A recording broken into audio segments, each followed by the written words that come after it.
culture will be analyzed. Other thing will also be analysis, but this is the first time after the discovery of the British Comparative Literary Association. They say that placing will be occurred. That means one text will be placed, two texts will be placed side by side, and they will be compared. French school said that they will be compared through language. American school said that they will be comparing the literature. But British school placing the middle position, that both language and theme and literature will be compared. And here the discussion comes up, that is, themes of literature can also be compared in comparative literature. And that type of comparative literature is called thematology. Thematology. And when theme will be discussed, then what would be the theme? Theme relates to many things. And there comes the discussion that is gender. That means gender studies comes in discussion when comparative literature imposes that themes of two literature can be compared. So we see gender is a theme of comparative literature. So gender study becomes a part of comparative literature from then on. After discussing the thematology of comparative literature, we can say that gender studies might be important tenets or parts of comparative literature. And here we see Clayton Koleb, Johnson Professor of German and Comparative Literature at the University of North Carolina. He comes up with others decision of gender studies, okay, and another critic he comes up, that is Susan Knox, as professor of Minnesota, United States. Rene Wallach, American Czech literary critic. They talked about such kind of approach. And what is the approach? A formalist viewpoint of comparative literature in Western Europe and USA. Formalist approach, what it is? What it is, that means literature will be compared with literature, what is there in the literature, not from the outside. National identity, author's identity and cultural identity will not be judged in comparative literature. That approach of comparative literature is called formalist approach of comparative literature.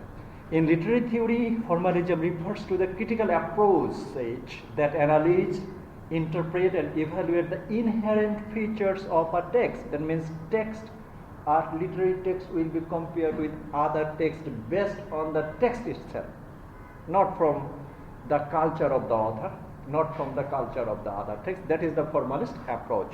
So that stream we see in Western Europe and this USA.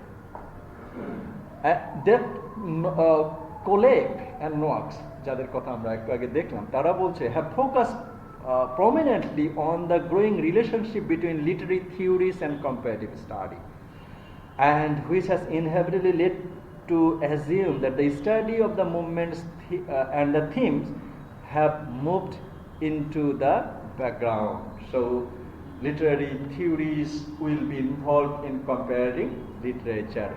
And there, that is, at the last portion you see that comparative literature such as post-colonial studies, the comparative literature of the third world countries can be compared, that we have seen many important writers in previous class we have seen, that is from Ngugi wa Thiong'o to Chinua Achebe, Ole Soyinka, Amrita, Chidi Amuda, many writers are there. Okay, so previously we have also assumed that comparative literature got a special branch as a post-colonial study, but comparative literature can also be studied post-colonially, and that can also be studied from gender studies. It Okay, so Koleb and Noack say that gender studies will be there. And another researcher, that is the Taylor of the German language and literature at the University of Oxford, he said that gender studies, the themes and prefigures, he determines 5 different subjects of investigation, which includes the literary presentation of the natural phenomena, the recurring motifs, recurrent situation, the literary representation of the types, and the literary representation of the named personage. Okay, so here comes up with another idea, comes up with the Ellen Schwalter. Schwalter comes up that comparative literature can be the new feminist criticism that is published in 1968, and especially comparative literature can be compared through gender.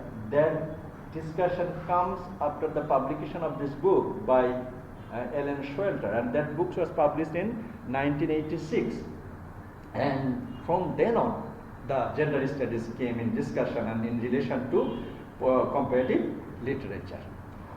And we have talked about thematology a bit earlier. Let's you see that it's a contrastive study of the themes in comparative literature and different literary texts as a subfield of comparative literature. According to the French school, thematology is comparative study of literary works as they relate to other literary works beyond their national borders as far as the themes are concerned. So the Tempest is based on post-colonial writing. Okay, so and that text has been compared or replaced by another writer, that is Amy Seeger, outside Europe. So theme may be similar, and thus their theme might be the writing component for any writer living any parts of this world. That is the concern of thematology. And here we see Ellen Schwalter, American literary critic and feminist, and especially he focuses on the gender studies in comparative literature. So if themes of two literature can be compared, what are the themes? So Ellen Schwalter comes up with the idea of the gender studies might be an important theme of analysis or comparison in comparative literature. So he is an American critic, feminist, writer on cultural and social issues, and she is one of the founder of the feminist literary criticism in the United States academia, developing the concept and the practice of gynocritics. Gynocritics, and the term describing the study of the women as a writer. So gynocritics. So okay, we will be discussing the gender, but some literature are written by female writers, and how this literature will be evaluated by the male counterpart, especially in a patriarchal society. একজন মহিলা women লেখকের লেখা কিভাবে একটা পুরুষ শাসিত সমাজে মূল্যায়িত হবে, এই যে ক্রিটিসিজম, সেই ক্রিটিসিজমটাকেই ইনিশিয়েট করেন হচ্ছে Allen Shorter, and that criticism is called gynocritics or gynocriticism. And gynology থেকে gyno, gyno critics. And here he has given some examples, that is the media.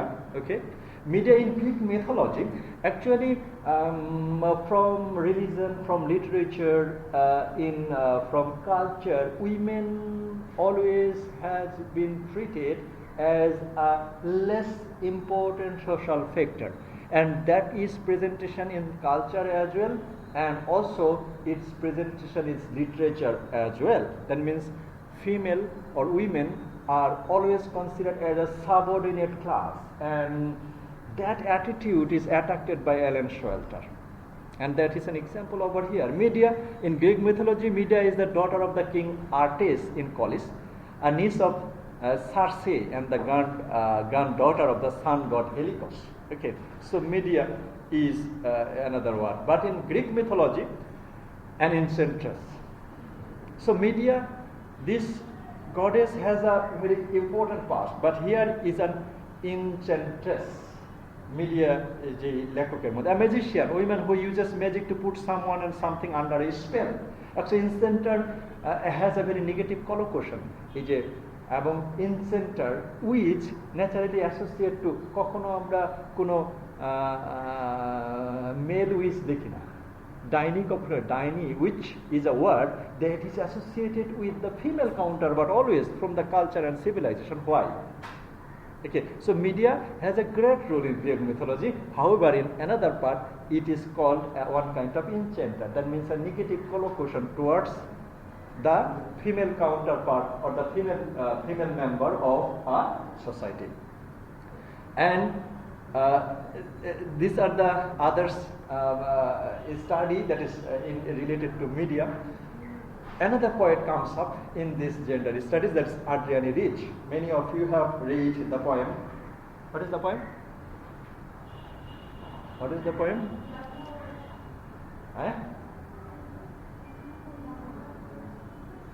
Aunt Jennifer Steiger. Yeah?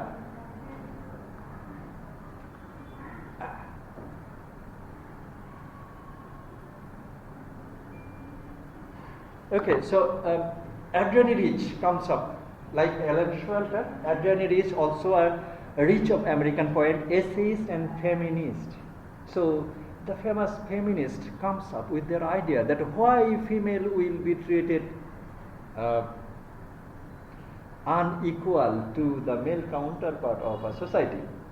And when such kind of discussion comes up, the discussion comes up when comparative study imposes that gender should be a theme of comparison of literature. She says she was called one of the most widely read and influential poets of the second half of the 20th century and was credited with bringing the oppression of women and lesbian to the forefront of the poetic discourse. So another female writer, that is the gynocritics or gynotext. Actually, the text or literature written by female writer is called gynotext, and the critics are called gynocritics. Okay, so the gynocritics, that idea was developed by Ellen Schwelter. Our gynotext in really Rich's writings we can call gynotext. So Adrienne Rich, the female body is perhaps doomed to remain an object of derision, violence, and political propaganda. Adrienne Rich said that yes, always political propaganda, violence, and the political things goes to the female counterpart of the society always.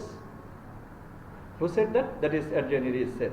And its beauty is either eroticized or regarded with suspicion. So suspicion, eroticism, everything goes towards the female counterpart. And its bodily functions, in particular menstruation and the childbearing, are still shrouded in superstitions. Even the physical features of female can be criticized or were criticized by many critics. Adrienne Rich pointed that issue.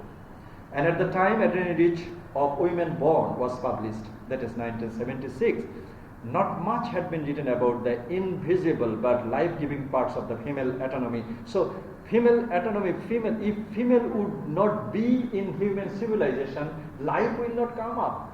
Right? Will not come up with the female body. And if it is not so, that life-giving portion is not praised by any critic from the civilization to them. However, they are criticized. So on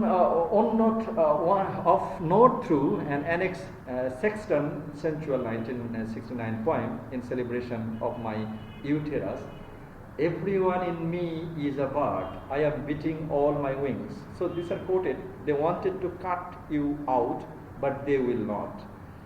That means they said you are immeasurably empty, but you are not. They said you are sick, on to die, but they were wrong. You are singing like a schoolgirl, but you are not torn. So all this, that is the less grave situation or the position of the women always attributed to the female counterpart of the society. So these are the idea that developed by Adrian Rich and Alan Showalter. Okay, let's move on to the same thing. That is, we see that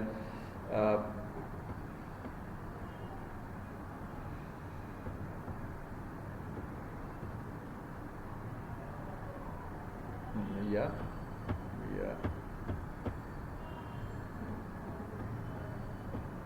Sorry. Even as we have said, that is not only the literature or culture or a society placed women in a less important position in every portion, but the Hellenic tradition of female archetype that means, oh, female will be like this, that is called archetype. So a pre-perceived knowledge of female we see in the Hellenic tradition of the female. The 7 Greek goddesses are divided into 3 groups. The first are the virgin goddess, Artemis, Athena and Hestia, who represent the independent and self-sufficient quality of women. Emotional attachment didn't divert them from what they are considered important. Okay, so women are considered women goddesses in Greek mythology. The Hellenic tradition are in 3 parts. Another second part, first part, they are the virgin goddess, Artemis, Athena and Hestia. Second part, that is the vulnerable goddesses, Hera, Demeter and Persephone. So these are the second type. And another, the final category of the alchemical or transformative goddess, that is Aphrodite, who generated love and beauty, erotic attraction, sensuality, sexuality and new life. So always the female goddess are attributed to this scenario, subsection, mini-section. And this is the Hellenic tradition, that means from the earliest myth, Hellenic myth we have seen. And next comes up the Christian tradition of, that is the female archetype of Christian tradition. So in Hellenic tradition we have seen the less important position, and they have divided women goddesses, female goddesses in several categories. In Christian tradition, Mary was the 1st century Galilean Jewish woman of Nazareth, the wife of Joseph and the mother of Jesus, according to the canonical gospel of the Quran. Or the Quran. The Gospel of Matthew and Luke is a New Testament. The Quran describe Mary as a virgin. In Matthew and Luke, she is betrothed to Joseph. So 2 types of history is attributed to Joseph. And also Mary Magdalene. Okay, another sometimes called the Mary of Magdala, or simply the Magdala of the Magdalene, was a woman who, according to the 4 canonical gospel, that means according to when Christianity, when Jesus Christ was crucified, his sermon and advice was not noted, ভালোভাবে লেখা হয়েছিল না। পরবর্তীতে Luke এবং Matthew তার গসপেলগুলো লেখে এবং সেগুলোকেই বলা হচ্ছে যে এটা রেকর্ডেড, কিন্তু কারা লিখছে এই 4টা সেটা এখনো তথ্য পাওয়া যায় না। এই জন্য বলা হয় যে according to the canonical gospel, 4 canonical gospel traveled with Jesus as one of his followers and was a witness of the crucifixion and its aftermath. So here is another woman, that is the follower of Jesus Christ. He went to the place of crucifixion, সেখানে দেখা হয়েছে। Queens, ladies, saints, Arthurian women and the contemporary short fiction, that is Arthurian short stories increasingly incorporate feminist issue by revisioning the legend, traditional symbol of power, definition of heroism and binary opposition between good and evil. So Arthur, even Hellenic tradition, Christian tradition, and also in Arthurian legend, that is we see in the short story and fiction that women are not in a good position. They always, let's see what's happened. That is Morgase, another woman, the Queen of Orche, today best known for his Morgase and also known for the spelling names, a character letter Arthurian tradition. So this woman has been criticized. The Lady of the Lake, this another woman of the Arthurian legend, actually plays a pivotal role in the Arthurian court. Okay, the chief lady of the lake. That is the Lady of Mallory. He can also Iseult, another woman in Arthurian legend. Alternatively, Iseult is the name of the several characters in the legend of Christian and the Iseult. The most prominent, the Iseult of Ireland, the wife of Mark of Cornwall and the lover, and later the wife of Christian. His mother, the Queen of Ireland, is also named Iseult. So these are the women of the Arthurian legend. And Christian, also known as another Arthurian legend, and also the title, that is the Guinevere. Guinevere, also often written as the Guinevere or the Guinevere, is the wife of the Queen of King Arthur. Arthurian legendsের মধ্যে যে কতগুলো female character পেলাম তার মধ্যে Guinevere একটা। উনি কে ছিলেন? Arthurian King Arthur's wife ছিলেন। And Guinevere was been portrayed as everything from the villainous and opportunistic traitor to a fatally flawed কোথায় কোনো ক্লাস ছিল না? আমরা তো এই একটাই ক্লাস শুরু হয়েছে, এখন বাজে 1:35। আমরা অ্যালাউ করছি, আমরা যে ক্লাউ করছি না, অ্যালাউ করছি না কাউকে, আমরা যে ক্লাসে কাউকে অ্যালাউ করছি না। আগে কি ক্লাস ছিল না? যেখানেই আপনি যান, it's up to, but class শুরু টাইম তো একটাই, তাই না? এখন 1:40 এসে যদি বলেন যে আসতে পারি কিনা, you are disturbing the whole.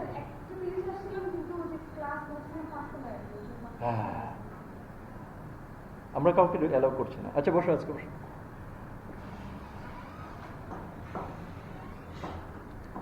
Everybody will be careful, okay? So the Guinevere, wife of King Arthur, that woman was heroism, but next time Guinevere was treated as a villain. King Arthur বাইরে গিয়েছিলেন, আমরা স্টোরিটা একটু পড়ি। King Arthur was legendary British leader who, according to the medieval histories and the romances, led the defense of the Britain against Saxon invaders in the 5th and early 16th century. So what is the story of the Guinevere? So Sir Thomas Malory, the British writer, he wrote the Arthurian legend, okay? ইনি এখানে লিখেছেন এবং এখানে সে গিনেভারকে কি করেছেন? Guinevere is the queen of Britain, wife of king Arthur and the love and lover of Saint Lancelot in the Arthurian legend, best known in their standardized form and Sir Malory Arthur, Morty D. Arthur. So Guinevere was the wife of King Arthur and the legendary ruler of Britain. She was a beautiful and the noble queen, but her life took a tragic turn when she fell in love with Lancelot, and one of the Arthur's bravest and the most loyal knights. So this always that lady, that is the Guinevere, was beautiful, clever, and very every side he was good, but only just having a friendly relation with Lancelot, this lady was attributed as a villain. So literature always present women in a less important position, the villainous tradition, the clever, and the other, which all are attributed to the female counterpart. From then on, the gender studies comes in discussion. Also, we see another female writer, Jane Eyre. Okay, you know about him. Electra, you know that in Greek, Oedipus. Okay, Oedipus's daughter is Electra. Okay, so Electra is one of the most popular mythological characters in tragedies. She is the main character of the two Greek tragedies, Electra by Sophocles and Electra by Euripides. Euripides and Sophocles, both they have written two dramas based on the female character's name, that is Electra. She is also the central figure of the play of Aeschylus, Alfredi, Voltaire, so like this. So another ancient Greek story relates to Judith, okay, and Salome. So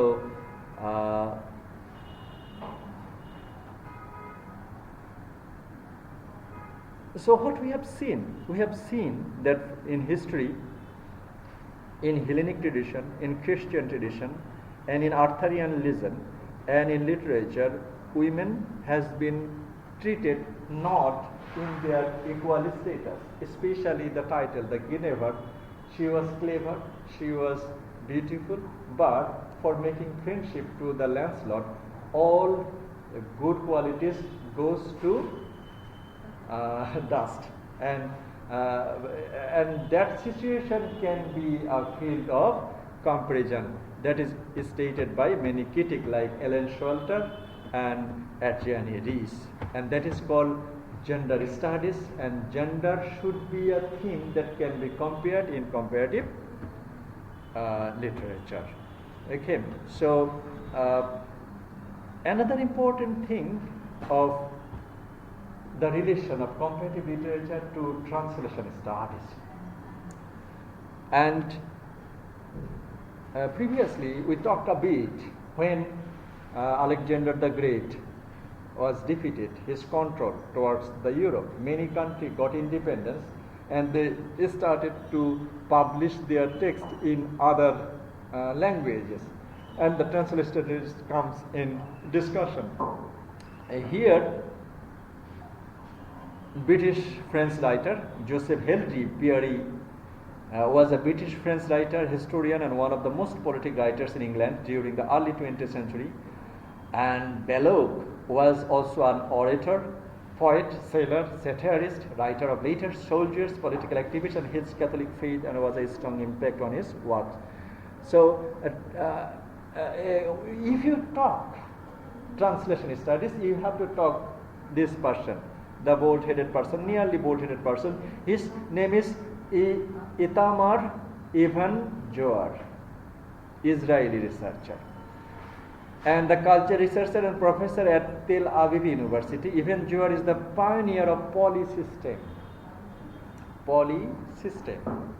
And Ibn Joar is thought that he is the pioneer of polysystem and the theory of cultural repertoire, that means the whole body. The cultural body can be, and Ibn Joar is the initiator of polysystem. And regarding translation studies, his contribution is large.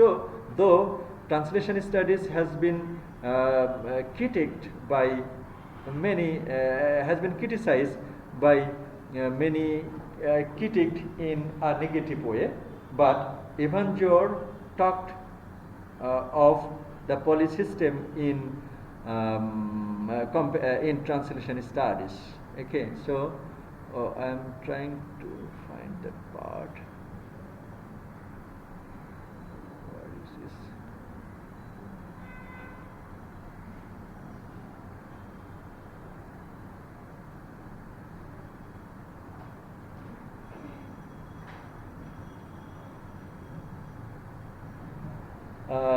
In the 1970 decades, a group of scholars began to emerge different perspectives on the study of translation, and led initially by the Imatar Ibn Joar from Tel Aviv, the group proposed to define their objective as translation studies, and in this paper entitled Translation Theory Today. And Ibn Joar began by summarizing prevailing views on translation, and before going to the proposed a systematic approach that would cut through the holiness of a great deal of thinking about the translation process. So this Ibn Joar says that translation may be criticized by many critics in several ways, but Ibn Joar said that translation shouldn't be just negatively. It has many things to be researchable in translation studies, that is told by Ibn Joar. And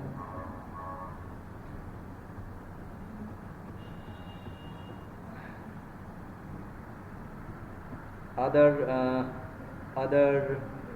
writer of translation studies,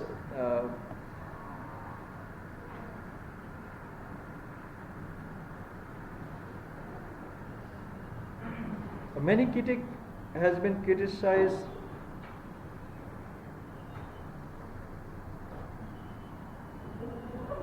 as we come to the end of the 20th century. It is unsurely time to recognize that an era is over. Writing doesn't happen in vacuum, it happens in a context. And the process of the translating text from one culture system to another culture is not neutral, innocent, or transparent activity. When translation was allowed, then many think that translation is not a creative activity. And even many critics said that after translation, the text doesn't remain in its previous form. It may change a lot after getting translation. But some critic also said that is translation is a process that is it is not neutral. When I will be translating a text, my author's involvement in translation will also be important. So translation is not always neutral. Translation is not always innocent as well. Okay, and also one cultural system innocent and transparent activity. So many critics criticized translation not a good study, not a good thing. That is, it is not an innocent. In which way? That means ডানায় রোদের গন্ধ মেখে নিল চিত, জীবনানন্দ দাশের কবিতায় যে এটাকে আপনি কিভাবে ট্রান্সলেশন করবেন? ওকে, যখন বাংলা সাহিত্য ইংরেজি সাহিত্যে ট্রান্সলেশন করা হয় তখন অনেকেই বলছে যে এখানে নিউট্রাল থাকা যায় না, প্রকৃত যেই টেক্সট সেটার চিত্রটা চেঞ্জ হয়ে যায়। Okay, so but Ivan George says that many things can be compared in translation studies, and jeta about deconstruction theory, that is not a neutral, that is not a good thing, but translation will be covering will be an extension of a text. Another translation studies critic তারা বলল যে আসলে একটা ভাষা থেকে আরেকটা ভাষায় যখন ট্রান্সলেশন করা হচ্ছে, ওকে, এই ট্রান্সলেশনের মাধ্যমে যেমন নিউট্রাল এবং ইনোসেন্ট থিং ঘটছে না, আবার নতুন কিছু সৃষ্টিও হতে পারে। Okay, so translation studies can be a discipline. So comparative literature as a discipline has its day, and cross-cultural works in women studies and the post-colonial theory in cultural studies has changed the face of literary studies generally, and we should look upon the translation studies as a principal discipline from now on, and with comparative literature as a valued but subsidiary subject area. So translation studies comes up in discussion through the flourishment of comparative literature, but for the importance of translation, next time translation studies becomes an individual subject, not a sub-subject of comparative literature. Okay, so these are about two topics we have discussed, that is the thematology, that means theme in comparative literature, and another one we have discussed, that is the relation between translation studies and comparative literature. And in gender studies we have seen that there are many archetype notion of female and gender, and in Hellenic tradition, in Christian tradition, and in Arthurian tradition, we see that women are not treated equally to the male counterpart of the society, and for this reason gender studies should be an important theme in comparative literature. And at the next time we have seen that translation studies may be sometimes treated negatively, because it is not the innocent process, it is not a productive process. Many say that there is no creativity in translation. However, translation studies might be an extension of a text. So if a text might get translated in many languages, that is important for the text, and for this reason translation studies started its journey as a subsection or the sub-genre of comparative studies, but next time that became an important